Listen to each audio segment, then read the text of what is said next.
Hey, Hey, Jill. Hey, Coach. hey, what's going on? How How are are you? you? Good. I'm good. Good. Dang, it's been a long time. I haven't talked to you since I was trying to think of that teacher's name. She had a Southern accent. It was 11th grade math, and me, you, and Lori Carter sat together. Uh, and she's Oh, always you've got she's better all. memory than me. I know. Well, you're a lot more relevant than I am. But she used to always say, "Check my work." She'd go up to the board, and we used to laugh that she used to say that. But I can't. I even went to my yearbook to try to find her name today, and I couldn't find it. So I'm laughing because I can see us laughing at check my work, being like, "You're the teacher. Why are we checking your work?" No.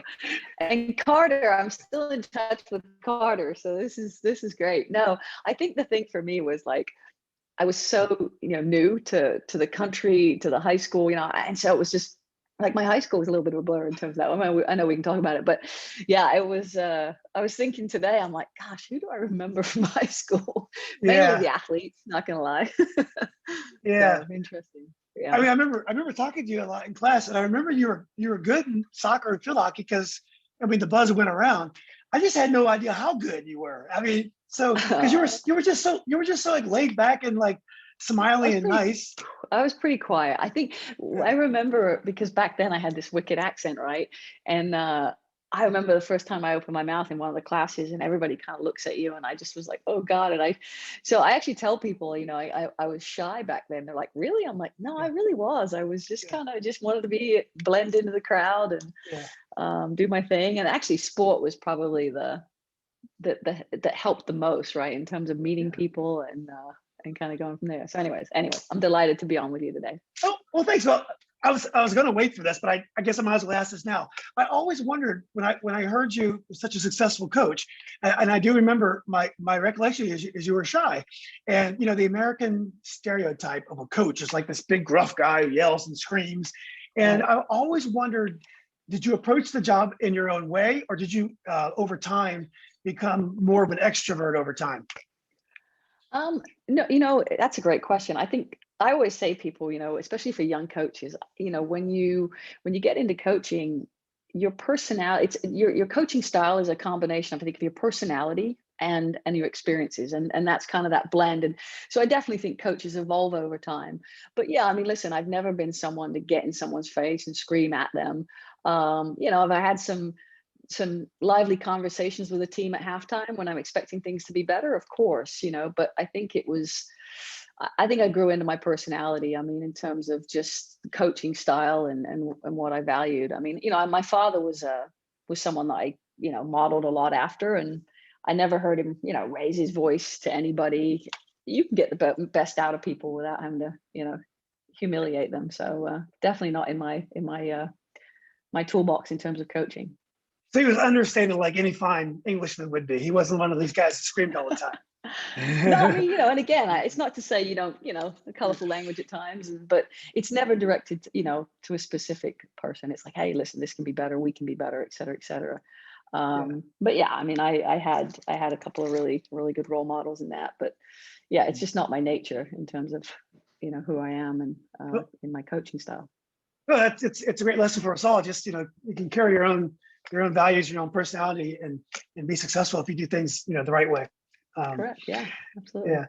So before I get to, I want to go back to all the way back to England, but real quickly, Nova Legends. During the lockdown, I was riding my bike. This is way back last June, and this is back in the time when you're afraid to come near anybody. And I I, Right. I broke down on the side of the road. My pedal broke. I was on Idlewood Road over there near George Marshall High School. You may remember, Yeah. in Falls Church, and a Good Samaritan offered help. And it just happened to be Keith Leonard, who you may remember was a goalie at UVA, and he was, I think he was assistant coaching colleges, so you may have bumped into him over the years. And I know him because he was a really good basketball player, and he just, he helped me get my, get situated again. And then he said, "Look, I see you post a lot of old basketball stuff on Facebook. I got some stuff, maybe you'll post it." I'm like, sure, I'll post it for me. He's too shy to post it himself. So we decided let's just start this Facebook group for Northern Virginia basketball It's all players. good. We're all Yeah, we're getting up there. And so we started this group, and it got incredible support right away. We got all the old players that we used to play against, different generations, coaches. We tell stories, we post pictures, and talk about the old wins, narrow wins, big losses, or whatever. And well, we had such rich history that I started doing a few podcasts of some of the prime players in our history. So Grant Hill heard I was doing this and said, "Hey, I want to be part of this. Yeah, I want to do one." So I ended up doing Grant, which is very gracious of him. And then and then I did Tommy Amaker, he's a basketball coach at Harvard now. I'm not sure if he kept up with Coach Amaker as well. And then I'm like, you know what? I need to branch out. There's Nova legends that are outside of basketball, and you were the first person I thought about. If I had to get a Nova sports legend, I had to do Coach Ellis first. So you're the first non-basketball person that I've done. Love it. Yeah, this is great. I mean, I think it's such a cool angle to take in terms of nostalgia and looking back. And I don't know, I think it's just fun to kind of reminisce. I'm fortunate because Kathy Carter and Megan McCarthy obviously were not just high school friends; they've remained friends, et cetera, et cetera. So I've been able to stay in touch with them. But yeah, for the most part, this is kind of a nice connection back. Oh, and Sue Montaigne. Do you remember Sue Montaigne? Oh, sure. Yeah, I didn't know her well, but I knew she was. Yeah. So, we had so many. I was going to get to this. It's just so incredible that you ended up at Robinson in Northern Virginia, because there were so many great girls soccer players here. Of all places for you to land, I mean, you guys had a really nice head start here. This is such a great place. Yeah, I mean, because growing up in England, I'd only played in the backyard with my brother. There was no organized soccer for girls over there. In fact, it was kind of frowned upon. So, my father took this job, moved over, and then I remember going out for a couple of tryouts for some club teams. And, I'd never put on a jersey. I'd never been in a formalized training environment. So it was all kind of new to me. But, obviously growing up with sport and growing up watching the game, and my father was a coach, I kind of took to it, but I just loved it. And it was, looking back, it was probably the perfect platform for me to integrate into the US culture and society, because, I was fairly shy, but it gave me this instant group of people around me with which to kind of learn. I mean, I remember, the Robinson team teaching me the Pledge of Allegiance, and they would make me say it at restaurants, just funny things that I look back on, and just in terms of an immigrant coming in and just being able to kind of, just absorb everything around them and become culturalized. It was perfect. So soccer was really that vehicle. And, kind of looking back, Julian, I've actually said, I'm like, I never intended to be a coach, but soccer has been an amazing vehicle for me to navigate my life. By the way, that Pledge of Allegiance thing, I think we would call that hazing now. Probably. So yeah. So I guess this is really strange, because like my son's soccer program, his team's always had 70% or so Latino on his team, but the girls program in the same club, well, you may have one or two Latinos in the same club. So culturally, it's funny with different immigrant groups, and that some of them, their females don't play soccer. They're not encouraged. I'm sure it's not because they're not good enough, but it's funny how soccer is very much a cultural thing. And back when you were coming to America, soccer was big in Northern Virginia for the girls. It was becoming big as a participant sport, at least. The boys, kicking the ball, just as macho as it seemed in England, it didn't really seem that way to Americans at the time. Yep. No, I would agree. I mean, so my daughter was born in Puebla, Mexico. Obviously I spent 12 years in LA, and what you're saying, I mean, that is definitely changing. But when I first got to LA, very few Latina girls playing, and now that is changing, as we evolve, because it was very much a male dominant sport in a lot of these countries. That is definitely shifting. In fact, now Mexico has a women's professional league that's incredibly well supported. Pre-COVID, they were getting like 20,000 plus fans a game. So, the cultural piece, as we become more global, and, I think boundaries start to diminish as much, we start to see more playing. But I mean, I think soccer my father came here because it was very much at not its infancy, because they had the NASL, there was a professional league. But in terms of the high school, it was football, baseball, basketball. I mean, that was the the main sports that all the guys gravitated to. And it was almost like if you were kind of this small kid, you ended up playing soccer, right? Soccer, yeah, yeah. But I mean, obviously times change, and now some of the top, some of the top players coming out of in soccer now, young players, are actually American based. Christian Pulisic is he's a phenom. Just won the Champions League final. So we're definitely changing it. But I think that's people always say, why is women's soccer so advanced? Why have we won 4 World Cups and our men's team haven't? And I said part of that is, in most of the countries around the world, it is the sport. Here, you're still competing with 3 other huge major sports in terms of young boys' attentions, in terms of where they want to play and who their heroes are and what they watch. So you're still kind of competing on a pretty competitive landscape. I think women's soccer now, I don't know if it's the participation sport for girls, but it certainly has to be up there in terms of participation with our youth. Yeah, I remember. I don't know if you know my sister Julie Brown. She was 2 years older than me, and she was a great soccer player. But she ended up getting her freshman year, and she never played past her freshman year. But she was on remember Coach Farley? He had an FPYC team with Dee Dee Hackney, Kim Scala. It was Julie. This girl named Kristen Kelly, I believe her name was. She was an amazing player. I mean, the team was just loaded, and I mean, Northern Virginia was a great soccer place, but no one could even touch them. And the only areas they could get competition was Long Island had really good girls soccer at the time, and also North Jersey. But the females of Northern Virginia were dominant, not just in America, but if you look at the World Cup teams and the Olympic teams, they were dominated by Northern Virginia girls. I wouldn't say dominated, but they were overrepresented by Northern Virginia girls for many years. Yep. Yeah. I mean, my club team, the Braddock Road Bluebells, we ended up having probably, I think it was like 5 or 6 college All-Americans played on that team. A couple went to NC State. Myself, Julie, and Megan went to William Murray. So it was a Janet Caswell played there. It was a huge hotbed at the time, Northern Virginia for soccer. And yeah, I think it was a combination. I think you had coaches there that were passionate about the sport, that really invested in it, and I think you just had a tremendous athletic base of athletes in the region that gravitated towards soccer. So it was a win. I mean, listen, I ended up, I didn't even know where I wanted to go to college. I asked my college teammate, my club teammate, I said, where are you going to school? And she goes, Megan McCarthy said, I'm going to William Murray. I said, okay, that's where I'm going. It wasn't like this well thought out, planned, researched. It was like, because I didn't really know that much. I was the first in my generation in my family to go. But my dad did a little homework on the school and said, okay, great. And that's literally how we fell into it. So yeah, but it was, I was really fortunate to end up in the position I was in. I don't think I'd be where I am today without having landed in such a rich soccer area in terms of, players and passion. Yeah, is your dad plan that? So your father, John Ellis, was a loyal commando, and he was considered a soccer ambassador, and he traveled in Asia, did a lot of incredible things. And he started a soccer academy in Manassas, and I think they had the first indoor soccer facility in the country, I believe. Did he do his research and determine this was the place he wanted to do it, or did he just hear about an opportunity and it just kind of fell in place? Well, actually, the genesis of this was like in 1976, my brother's team came over to play in a tournament in Annandale. And when my dad came over with my brother's team, he met, there was a club called the Annandale Boys Club, met some people there.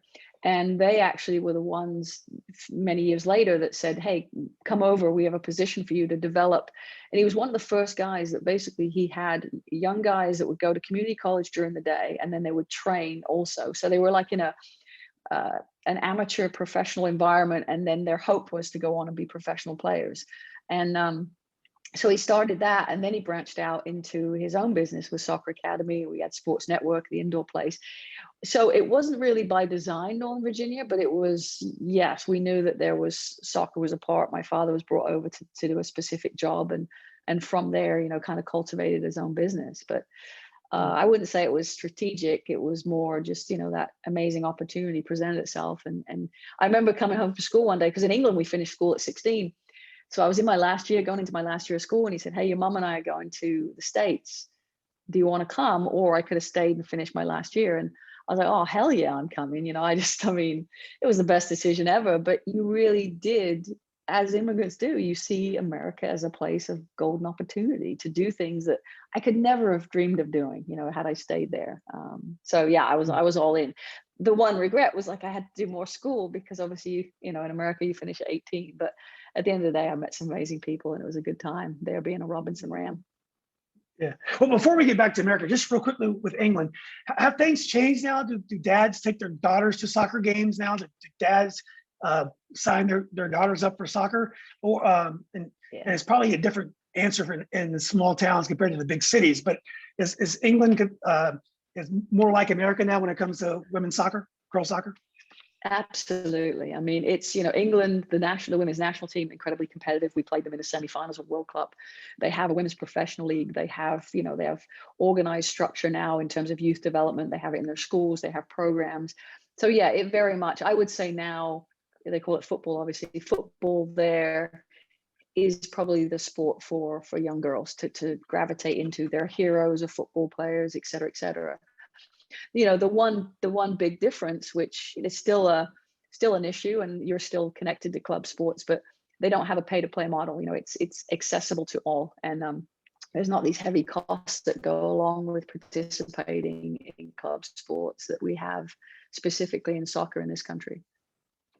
Yeah, I know. Again, I'm getting way ahead of myself, but so my son traveled to Holland a few times to train and play. We play friendlies against different Dutch teams.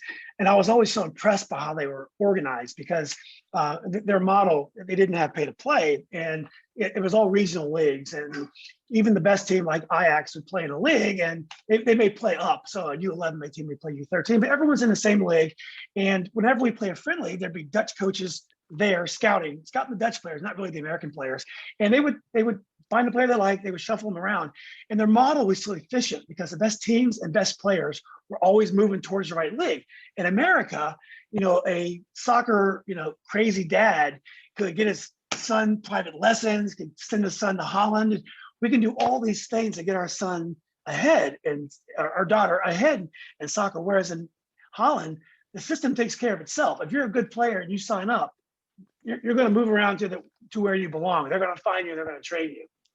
Yeah, absolutely. I mean, listen, there's pluses and minuses by being such a big country. I think that's the biggest challenge in our country is we have so many players playing with so many different philosophies and ideas. And, in Holland, there's a centralized model in terms of a lot of teams model how they want to play, their style of play after the national teams. You look at the women's team, the men's team, they play the same system, and then, they try to play the same way.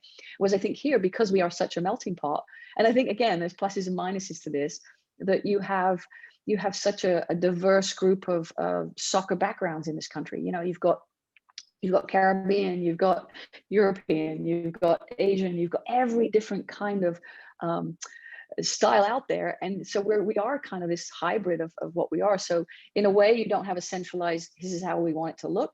But then in another way, there's a lot of opportunity for creativity and interpretation. So, I do think we're trying to tackle the issue of cost because I think it's still prohibitive. Kids in the cities, it's tough, in terms of trying to find places and afford the opportunity to play. So I still think we've got a long ways to come. But yeah, I mean, I think Europe just has the benefit of these, these countries are the size of sort of, Rhode Island or, they're small enough that there can be a centralized structure that everyone kind of buys into. Whereas here it's very different, which again, can be perceived as a strength also. Well, since we're talking kind of a little bit about philosophy and style, when you look back at your Robinson days and William & Mary days, the style of soccer, it probably has no relation to what you see today. I mean, I remember my sister's team playing. They were just really good athletes, and they could kick the ball as well. Mm-hmm. But they, the style of play was different. We didn't really see it the same way as today. Is that right? Well, I think it's always tough when you don't have model, right? You can't model your behavior, your style. Like if little guys watching and little girls watching the NBA or watching basketball, I want to be like that person, and they see a technique or they see something that they want to emulate. And so I think back then, when we started playing, you were hard pressed. I don't even think I remember watching one game on television. I would sometimes go and watch the Washington Diplomats, which again was a guys team. So you're not seeing that, and so therefore I think it becomes hard to really emulate anything. And I think a lot of our coaches, I mean, Coach Reich, he coached soccer, but he also did wrestling. I think there was this very, the coaches back then, it was a part of what they did. It wasn't only what they did. And so the capacity to really drill into this is how you want it to look. So yeah, I think at the time, we had structure, we had positions, but I think it was, I think we relied a lot on our athleticism. There was certainly some very, very technical players out there, but it's not the same understanding. We've evolved so much as a soccer country. We're more educated in, when we watch the game, and when, even listening to the commentary nowadays, it's a lot more educated in terms of the analysis. So I think with that comes an idea of, like I said, trying to play a certain way. Everybody sees Barcelona now, I want to play like Barcelona, or, they watch Liverpool, I want to press like Liverpool. So you got a lot more of that influences what we do. But yeah, listen, back in the Robertson Ram days, it was kind of get it forward, get it wide, get it in the back of the net. It was a lot of energy, but we're overall, I think we had some good athletes and some good technicians. So did you begin to kind of formulate your coaching philosophy at William & Mary? Who was your coach at William & Mary? Yeah, so my first year there, I was recruited by a gentleman named John Charles, who was also a professor there. I think he also I don't know if he coached tennis, but he did a couple of different things. Wow. He recruited me, and then my junior year, John Daly, who was our assistant, he took over. Who was there for, gosh, I don't know. John was there for 20 plus. I probably insult him. He's probably there for 30 years. Stepped down a couple of years ago, but John Daly was so there. Yeah, I mean, listen, I think at William Murray there's been some fantastic coaches come through there, both in soccer and also, Mike Tomlin. You've had some really impressive coaches come out of there. Erica was Walsh, now Dombuck. She's at Penn State, phenomenal coach. So Julie Shackford, Julie Cunningham went there. Yeah. So Still I think there. there was a lot of there was a lot of good, like I said, good, thoughtful people around that thought the game, that certainly helped influence you in terms of your development. But I never wanted to be a coach, Julian. I really didn't. It was not my plan, not in the plans. Right. It wasn't a pathway that I was like, oh, this is what I want to do. I was like, no way.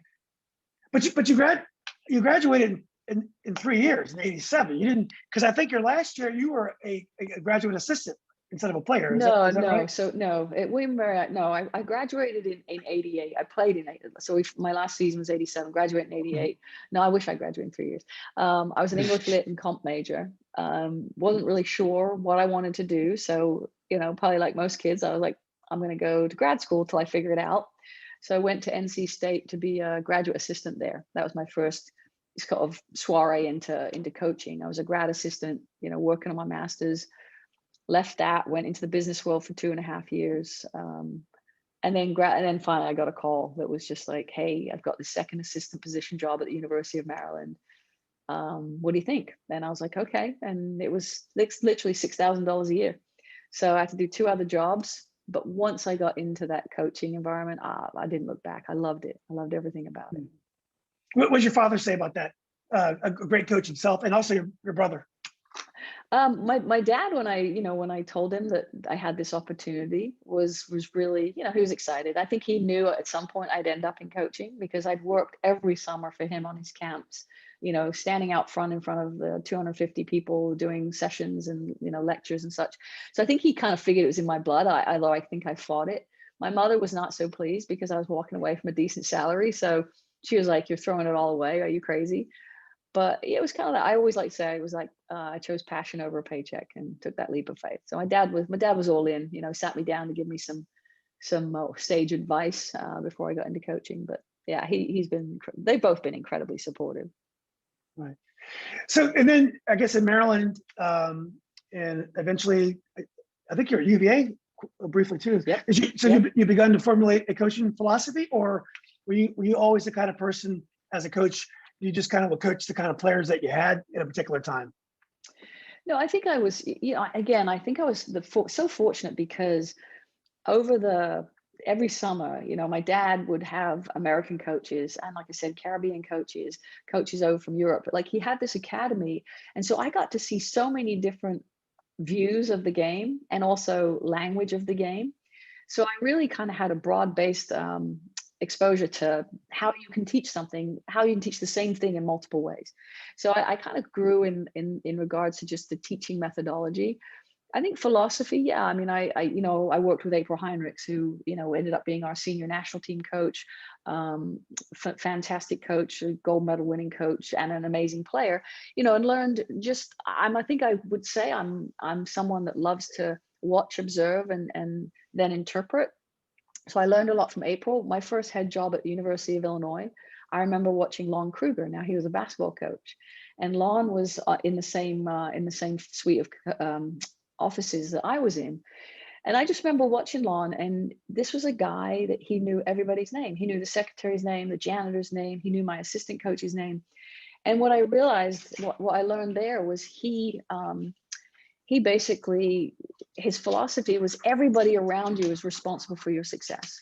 So make sure that everybody is bought in, everybody matters. And, so learned that nugget from him. So I just picked a lot up along the way, studied a lot, and kind of grew from there. Yeah. So yeah, I mean, I think the philosophy piece, I think that evolves again. Like, I think it's a summation of your experiences and how you view the game, what you value, the things. Being an attacking player myself, certain things in the lens I look through was very much attacking in terms of what I taught, what I focused on. Gradually over time, I learned that, you got to play both sides of the ball, and I have to make sure I can teach both sides of the ball as well. So I think I just, I grew a lot as a coach over time. Does the women's game, does it mirror the men's game? Like, for example, you mentioned earlier, like when Spain won the World Cup and Barcelona was dominant, everyone's playing tiki-taka, everyone's playing little ball. When Germany wins, it's maybe more direct, more athletic, and then it kind of affects how clubs play. Everyone tries to model that. Does the women's game take on that same dimension, or do you find it's kind of a separate track? No, I would say, trends in the game certainly get absorbed, male, female. I think that, you look at a team like Liverpool, a high pressing team, everybody's adopted the high press, and then that forces you to be able to solve the high press with whether you're building out, et cetera, et cetera. So yeah, I think definitely, I mean, I've been in the game long enough, and you've seen the game long enough to know that these trends kind of come around, right? Everyone's playing a back four, then it's a back three, it's dropping into a five back at time. So all those kind of different manipulations of tactics and values, I think, yes, they trend both sides of both genders. But I think like, for example, when in, I think it was 2011, when Japan won the Women's World Cup. Suddenly it was a big, not wake up call for our sport, but it suddenly said, you know what, you don't have to be the biggest and the strongest and the fastest. If you have the ball, you can win a World Cup, because Japan, incredibly technical team, unbelievable movement, unbelievable interplay, and they won. And I think it suddenly made everybody else go, okay, well, we can't just dominate physically. We have to be able to now be much better in terms of handling the ball and how we play and how we move. Interplay between positions. So yeah, I think that influenced the game. So suddenly when a team has success, people go, I want to be like that, or I want to model that. But gradually that changes, and then there's another trend kind of hitting the market. What influenced that Japanese team? Did they have a coach from like Spain that played a different way? How did? Yeah, I mean, they had one of the best players to ever play the game in Hamari Sawa. No, they had, and it was, I was there as a scout in that World Cup, and it was probably one of the most incredible experiences because, they beat the US in the final. But man, if there was a team that you wanted to, if you couldn't win, you wanted this team to win. They just come off of the tsunami. Like, it was just this amazing, their whole country kind of rallied around them. It was just a hard time, for the country, to see them achieve that for their country was, I mean, it was, everyone was just very emotional about it. But no, they had a Japanese coach, they just had just a fantastic philosophy in terms of how they wanted to play. They never got too separated.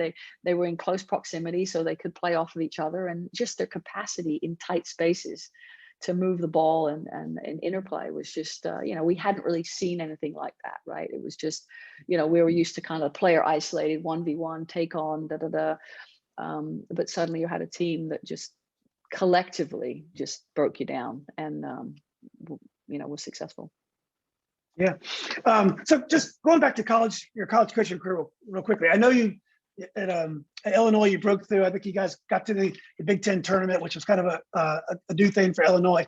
And then you ended up with a great job in sports and also soccer, the UCLA job. I think was that your next job after Illinois? Okay. Yeah. So Illinois was my head job. Yeah. Yeah. So tell us about how you got that job and a little bit about that experience.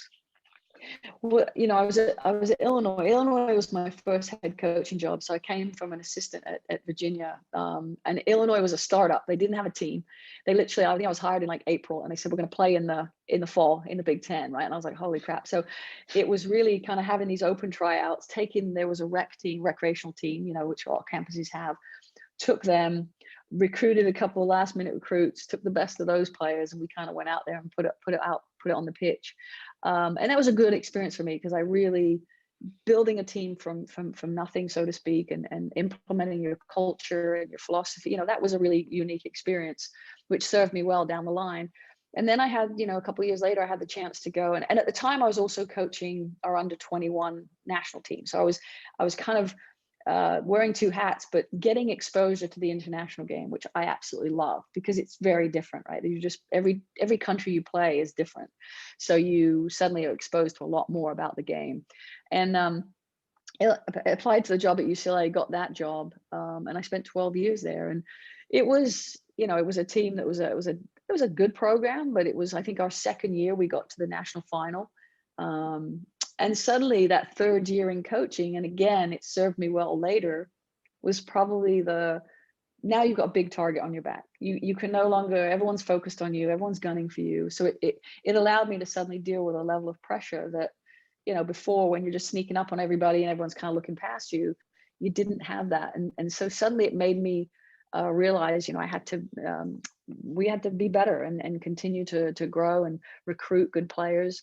But it was, looking back on UCLA, we went to, I think it was eight college Final Fours. And I think I was so focused on the trophy at that time, Julian, especially my first 4 or 5 years, all I wanted was the big shiny trophy.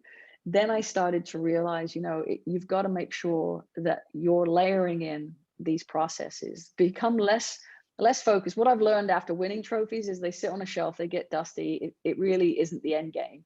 The end game is just the whole process and experience. Well, I started to learn that and realize that. And so I think, again, the processes I went through, the experiences I went through, the heartache at times I went through, going to 8 finals. It definitely helped me become a better coach. I remember calling my father one time, and I was like, oh, freaking, I'm a snake bit. Like, that's an American term, right? And my dad goes, what the F does a snake have to do with it? Get on with it, kind of thing. And I was like, okay. So, but it just, initially you unpack everything.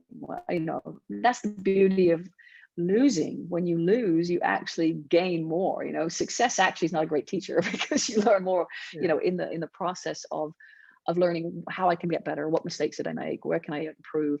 So I learned that there. And again, I remember my dad saying to me one point, you know what, you're destined for more, bigger. And I was like, yeah, okay, whatever. But he was right again. So ended up working out. Yeah. So do you enjoy the college game or the international game? Because in the college game, you have to go find your team.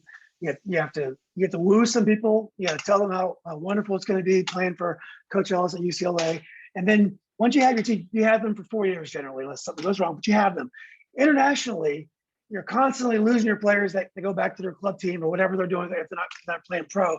So you're almost like you're taking people that are being coached by somebody else and more times of the year, and then you're quickly coming up to speed in like 2 weeks or 3 weeks for a tournament. Which do you enjoy? And your competitors have to do the same thing. So it's not like you're the only person doing that.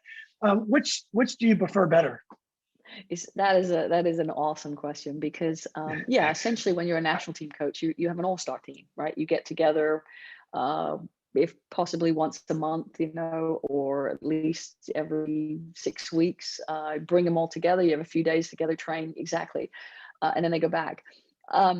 And it's very different. It's very different managing professionals, pros, and managing college kids.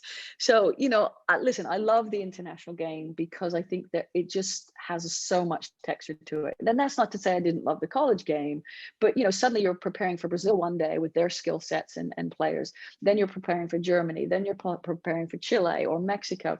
And every time it's different. So I think that really for my brain was almost, I like to say it was like intoxicating. I love the international game because there was so much difference. In America, in a college game, generally speaking, you'd see similar structures, similar style, week in and week out. There'd be the couple outliers, but in the international game, every single game was different. So I think I enjoyed the game. I think that the idea of, getting to know someone's family, which I know is kind of fallen by the wayside with the aggressive recruiting now, but getting to know someone's family, getting to connect with a person, seeing them through a 4-year process as a person, incredibly rewarding. That part of it, seeing someone like, now I'm still in touch with a lot of my former players, and seeing them with their families, that part, that connection is very strong and incredibly rewarding for me. The professional ranks, it's really getting them up to speed. That's not to say you don't connect. It's just different. It's just different. There's probably not a deeper layer to it, maybe with a couple of players, but there's not this deeper layer to it because, they are connected to another team and another coach, and and they're 35 years old and they have a kid. It's just different. Yeah.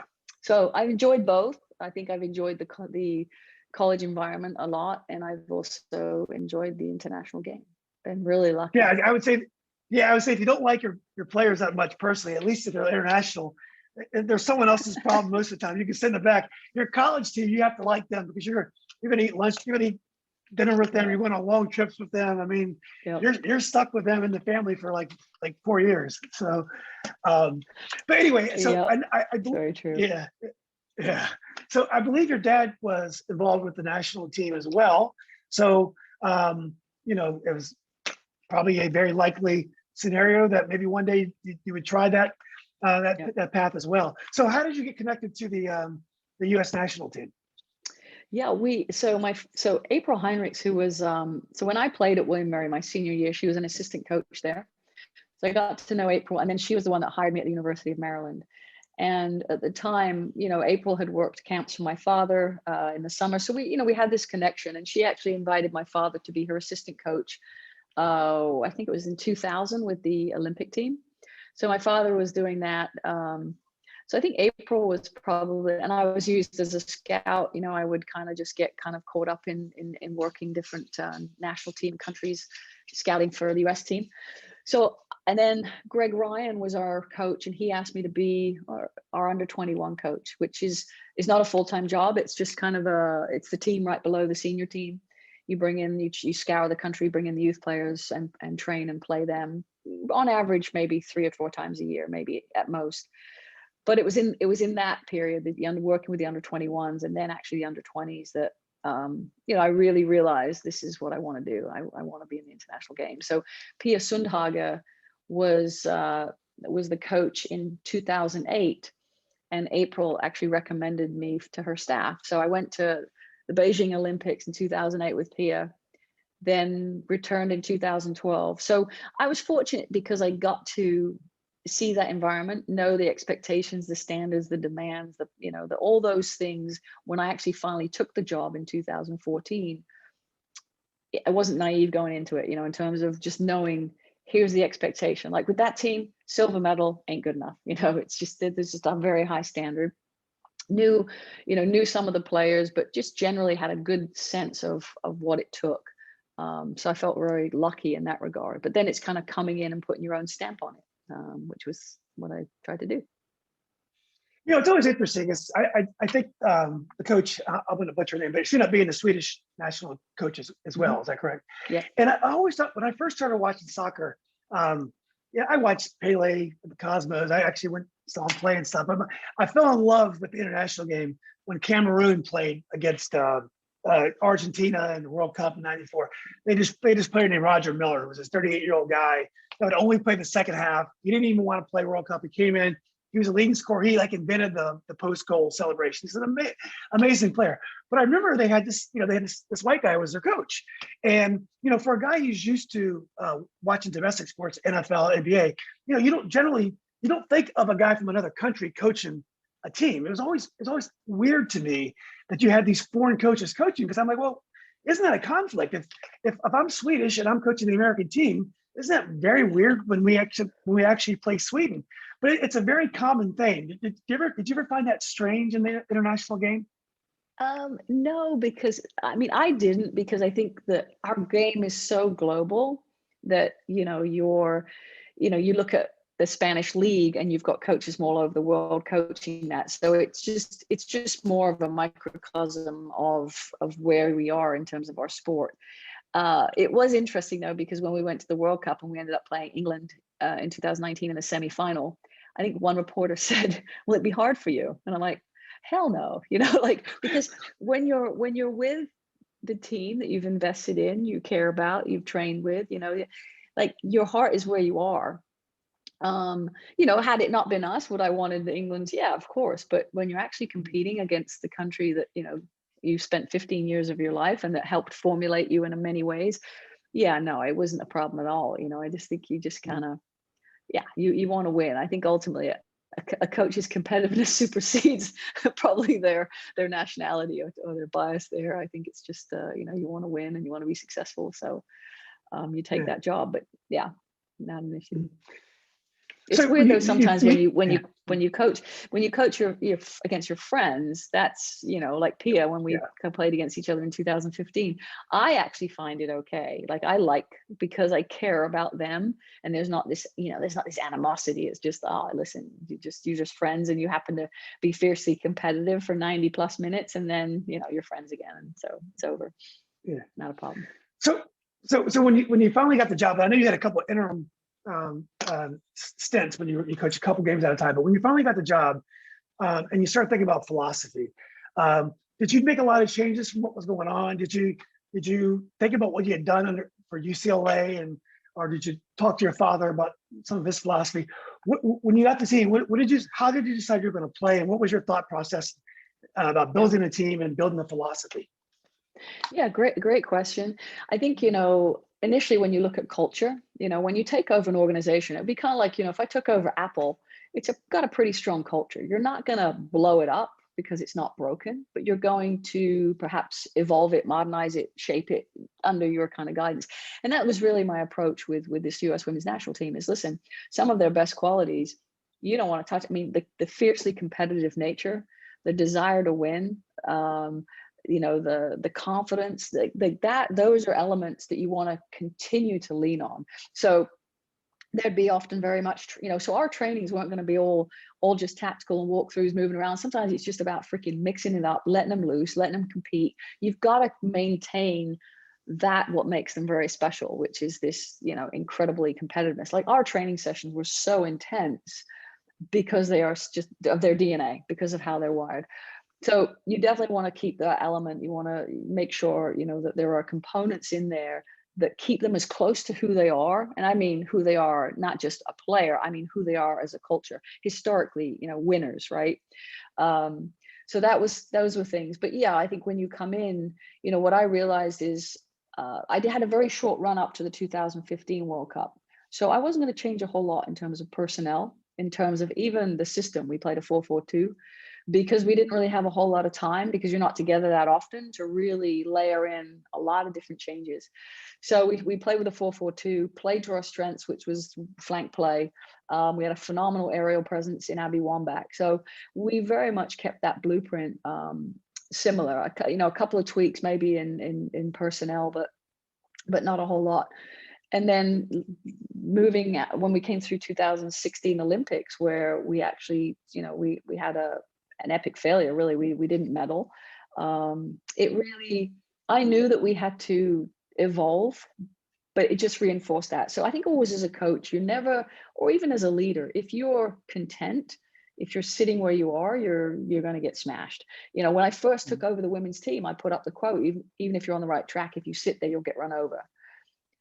They're ranked #1 in the world, but that message to them was for us to win and be successful. And because it had been 16 years since we won a World Cup, we can't just be where we are today. Where we are today isn't good enough to win next summer in Canada.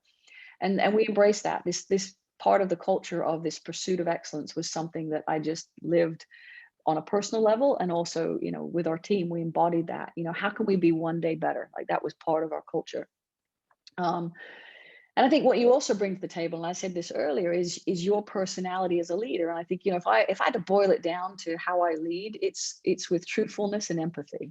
I'm always very candid with my players, very open, very honest, but also know that my messaging sometimes leaves an impact, right? If you're cutting a player from their dream of being on a World Cup team, you can't help but understand how that message falls and feel that. There has to be a human element to that. So I think, part of personality, part of the culture. But as far as style, coming out of 2016, I knew that we had to be more tactically dynamic, flexible.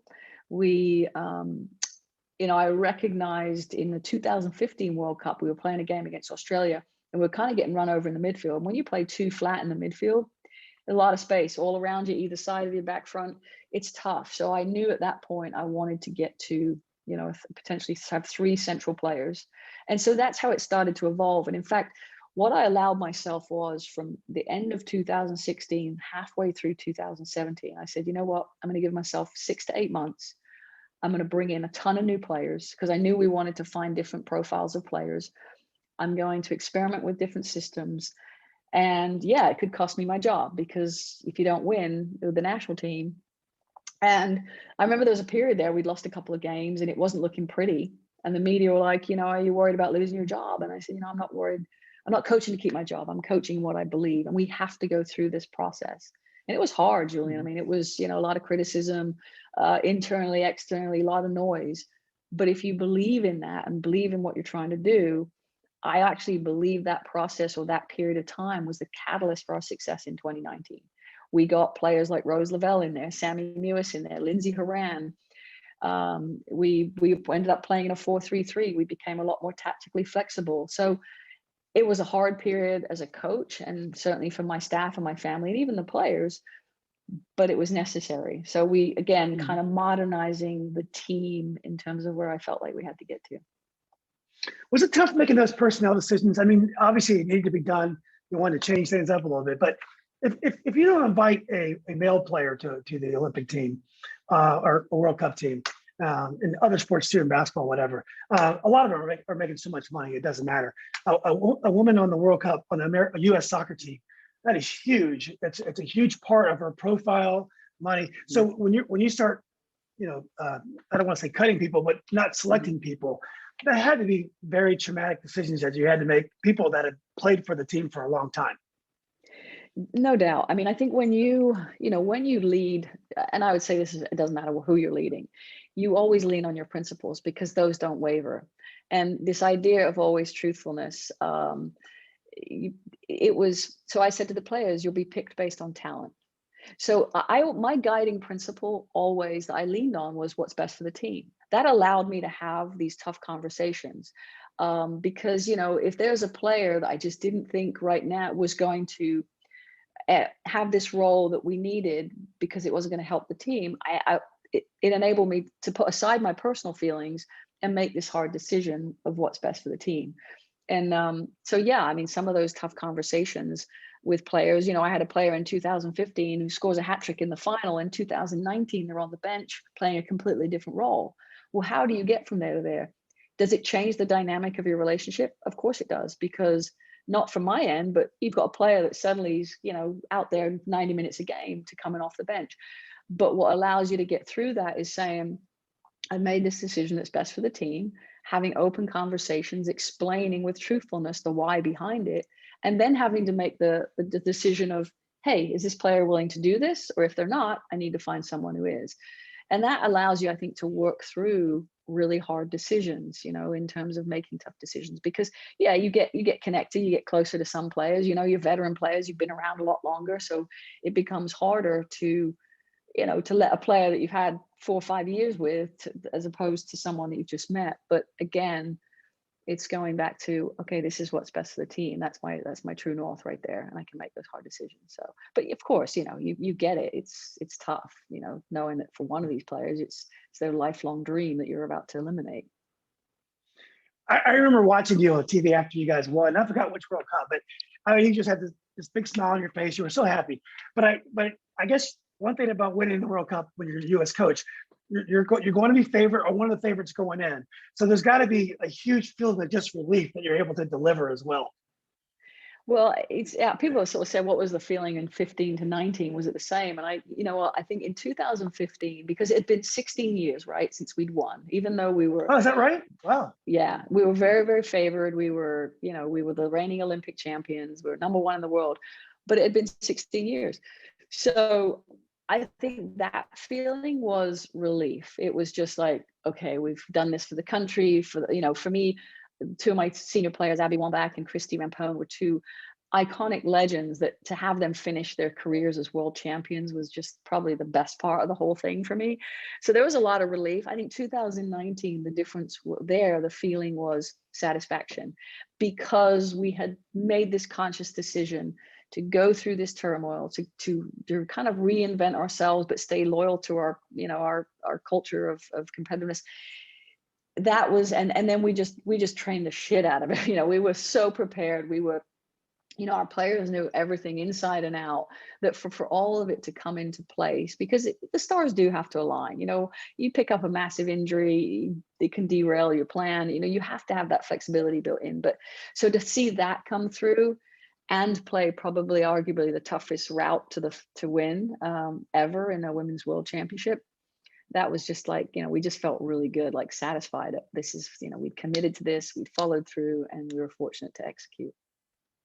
And the beautiful thing is, I mean, America's is so soccer crazy now. You have a huge following. I mean, the girls who play soccer in America, there's just so many. You see the jerseys everywhere, and it's huge. I mean, with the gymnastics team, the women's volleyball team, they have as big a profile as the men's team. And so that makes it even that much more special, because this is not a niche sport. The women's soccer team has a huge following in America. It's, people sort of say, oh, there's pressure on the men's job. I'm like, we have to win everything. Like, it's not just about qualifying. It's not just getting to the quarterfinals. Yeah, I mean, it's just, if you don't win gold, it's a failure. And that's how the players feel. That's how the fans feel. And rightly so, because we have this incredible tradition of excellence, right?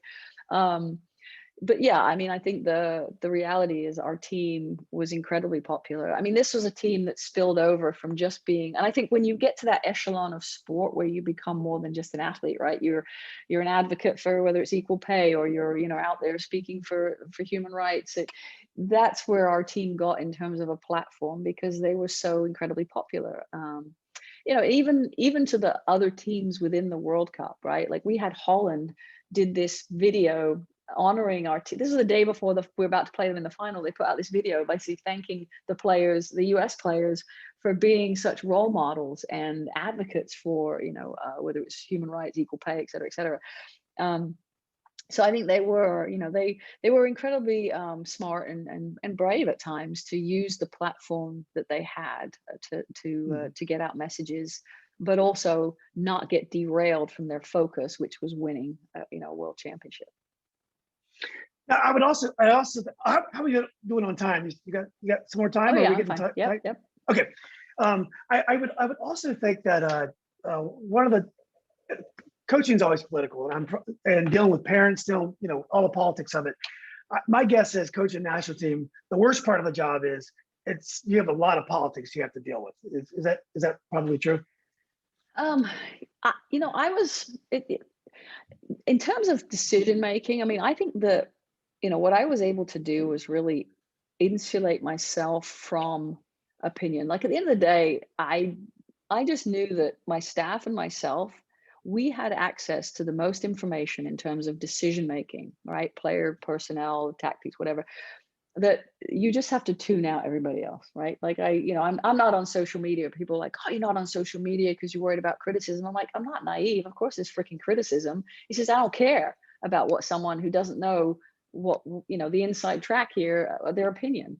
So I think as coaches nowadays, you can kind of tune out that. Now, in terms of, within an organization, there's always, you're fighting for something to get something for your team. And there's always sort of that give and take within an organization that you might want to say political, but I would say, for me, I really had the authority to make decisions, autonomous. It wasn't like I was told, oh, you have to have this player because she's an athlete for Adidas or Nike, or I was really enabled to make the decisions that I felt were best for the team. I had a phenomenal staff that were world class. I say you can win with talent on the pitch, but you've got to have world class, team behind that team. So I was really fortunate in how I, got great people around me to support. Would you ever want to coach women's club soccer, or even men's club soccer, or even men's international soccer? And in an organization that's committed to success, you can't ever guarantee the result of a game, but if you have an infrastructure of support, and people committed to that goal, then you give yourself at least a shot.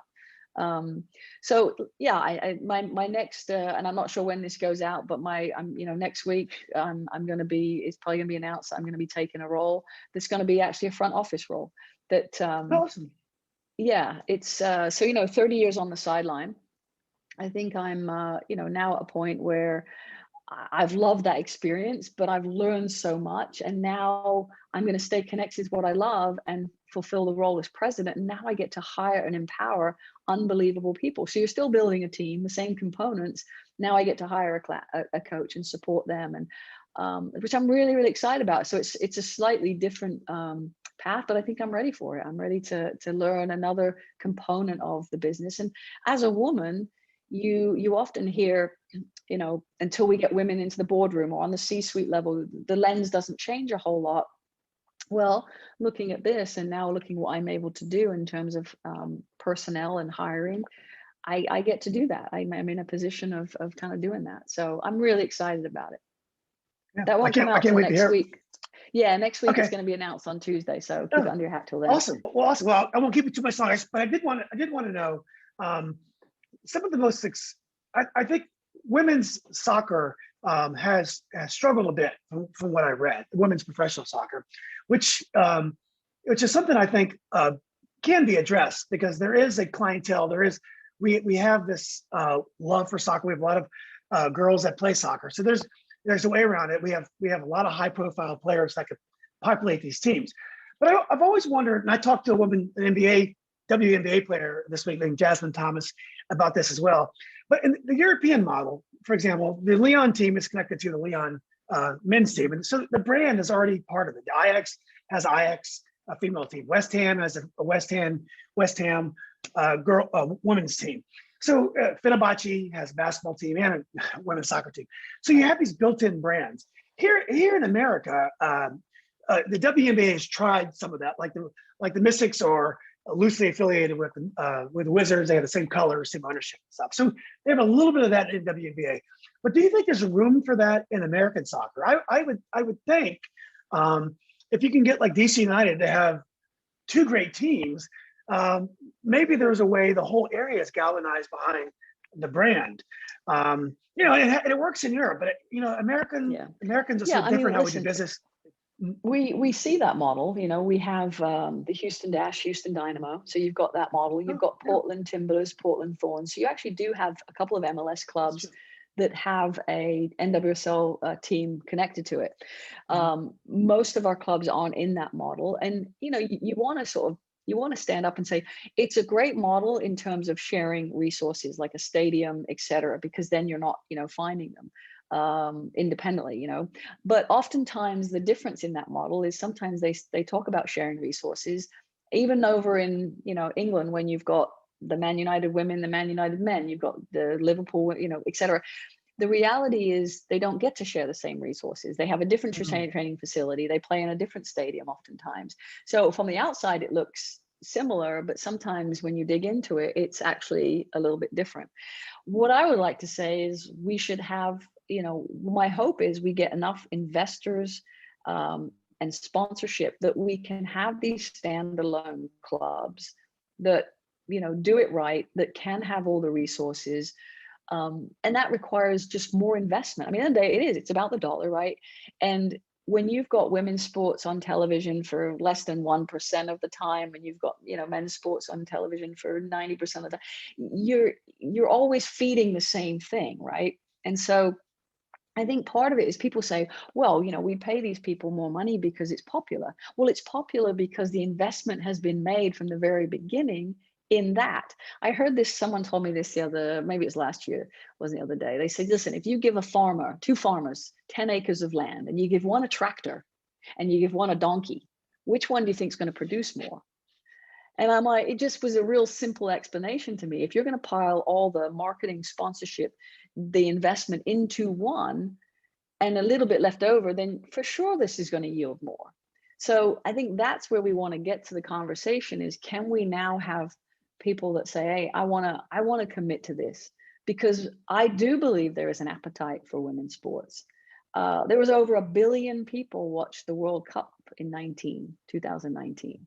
So it's there. I think women are probably 51% or even more in terms of the consumer in a lot of things. The attendance in the EPL, the English Premier League, it's like 51% women now. I mean, like we're consumers. So now let's make sure that we also try and find ways to grow the female side in terms of sports and entertainment. Because listen, our US women's team sell out stadiums. So when I first started, we had a send-off game in 2000. I think it was maybe 11. I went to a send-off game and there was 5,000 people. Our send-off games in 15 and 19 were 25 to 30,000 people. So we've grown, the profile's there. It's an incredibly popular team. We just need to continue to get people to invest and commit to growing it. And then I think you don't have to lean on a club that's or a male franchise. You can have your own. Are we there yet? No, but do I believe we can get there? I do. Yeah, I do too. Well, look, Jill, through the years, it gave me so much pride to know that I knew you, and I was in class with you. I was like, God, that's my classmate there. You've really made us proud. I mean, you had an incredible career. I think one of only two people to ever win 2 World Cups in a row. I guess the other was on the boys' side, Italian coach, but you had this amazing career. You always handled yourself with dignity. So I don't know, just an amazing fellow Robinson grad. I'm just so glad to know you, and really appreciate you doing this, taking time to sit down and talk to me. Julian, it's been an absolute pleasure. It's so good to see you again. Obviously, we're Facebook friends, and I get to catch up with you on there. But it's been a delight, and I think just kind of reflectively, it was such an important part of my development, not just as a in terms of my sport and athletics, but just in terms of as a person. So I felt very fortunate to end up at Robinson, to end up in Northern Virginia. I think it really did. I always say things happen for a reason, but there was probably a reason why we ended up there, because it has been a phenomenal base from which I grew. So thanks so much for your time. I really appreciate it, and wish you and your family the very best.